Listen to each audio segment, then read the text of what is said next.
We request Sridhar Sampath Swami from US to speak a few words.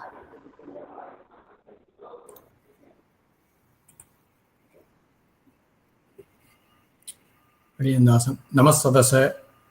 Sakravarti Ranganathan Swami, Mukundan Swami, Krishnan Swami, Dr. Sriram Jagannathan Swami, Sheshavattar Swami, Satish Swami, மற்றும் பாகவதால் எல்லாருக்கும் நமோ நமஹ.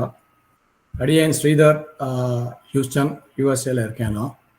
அடியேனுக்கு சதீஷ் சுவாமி போன 2019 விஜயதசமிலேருந்து ஆரம்பித்து பிரபந்தம் அருளிச்செயல் bottom ஆயின்ட்டுருக்கு. அடியவங்கள் ஒரு 5 பேர் சேர்ந்து ஆரம்பித்தோம் அந்த பாட்டத்தை. இப்போ ஒரு 10-15 பேர் வந்துட்டுருக்கா.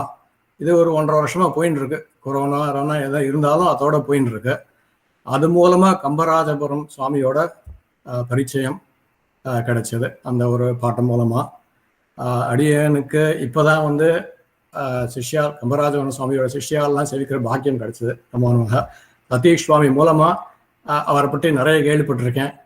அவர் எப்படிப்பட்டார், புத்திரன் மாதிரியே எல்லாரையும் ட்ரீட் பண்ணார்னு சொல்லி கேள்விப்பட்டிருக்கேன். படங்கள் பிக்சர் அந்த சின்ன வயசுல எடுத்த படங்கள்லாம் பார்த்துருக்கோம் நாங்கள்லாம். எப்படி 10-12 வயசுல 4000 மனப்பாடம் பண்ணோன்னு அப்படியவங்களுக்குலாம் ஒரு பெரிய ஒரு கேள்வி. ஏன்னா 50 வயசுல இப்போ எல்லாம் ஒன்று கூட மனசுல ஏற மாட்டேங்கிறது. அதனால இதெல்லாம் நாங்கள் கேட்டுருப்போம் சதீஷ் சுவாமி கிட்ட. அதனால கம்பராஜன் சுவாமி அடியவங்களுக்கு பிராச்சாரியன். இந்த பரம்பராங்கிற இது இனிஷியேட்டிவ் சதீஷ் சுவாமி மூலமாக தான் கோவிந்தராஜன் சுவாமி பரிச்சயம் கிடைச்சது.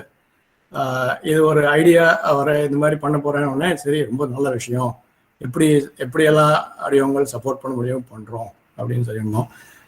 இதில் 2 விஷயம் ரொம்ப பிடிச்சமான விஷயம் அந்த பரம்பரா வெப்சைட்டில். ஒன்று, பர்சனாலிட்டிஸ்ங்கிற ஒரு காலம் இருக்குது. அது ஏன் அடியனுக்கு ரொம்ப பிடிச்சிருக்குன்னா நம்ம ஸ்ரீ வைஷ்ணவர்கள் அடியேன்னு வினயமாகவே இருந்து நம்ம வெளியில் எது பண்ணாலும், எந்த கைங்கரியம் பண்ணாலும் வெளியில் நம்ம அது தெரியாதபடி ரொம்ப வினயமாகவே இருந்து பழக்கப்பட்டுட்டோம். இந்த பர்சனாலிட்டிஸில் இப்போ நான் படிக்கும்போது எத்தனை பேர் பர்சனாலிட்டிஸ் படிக்கிறேன்னு இப்போ எனக்கே ஆச்சரியமாக இருக்குது. நிறைய பேர் தெரிஞ்சுக்கிறதுக்காக ஒரு வாய்ப்பு அடியனுக்கு கிடைக்கிறது இது மூலமாக. 2வது விஷயம் இணையதளங்களில் பார்த்தோன்னா நிறைய இணையதளங்கள் தமிழில் தான் இருக்குது, இங்கிலீஷ்லேயும் இருக்குது, தமிழ்லேயும் இருக்குது. ஆனால் அடியனுக்கு தெலுங்கு தெரியாட்டாலும் தெலுங்கு தெரிஞ்ச வாழ்க்கை கேட்டபோது ரொம்ப இல்லை, அதே அநேகமாக கிடையாது அப்படின்னு சொல்லிட்டு இருந்தா. இந்த பரம்பராங்கிற இணையதளம் மூலமாக தெலுங்கு தெரிந்த ஸ்ரீ வைஷ்ணவர்கள், தேசிய அடியார்கள் அவர்களுக்கும் இந்த விஷயங்கள்லாம் சென்று சேரணும் அப்படிங்கிறது ஒரு ரொம்ப நல்ல ஒரு அப்ஜெக்டிவ்.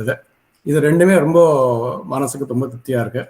அதை தவிர இங்கே அடியவங்க சிஷ்யர்கள் எல்லாருமே எப்படி இதுக்கு சப்போர்ட் பண்ணுமோ அது பண்ணுறோம் அப்படின்ட்டு அதோட நிறைவு செய்யணும். தன்யோஸ்மி. இந்த கோவிந்தராஜன் சுவாமி இது ஒரு கட்டளையாக சொல்லியிருந்தார், ஏதாவது ஒரு 2 வார்த்தை பேசுவோன்னு. அதுக்காக 2 வார்த்தை அடியே தெரிஞ்சது. தன்யோஸ்மி. நமோ நம.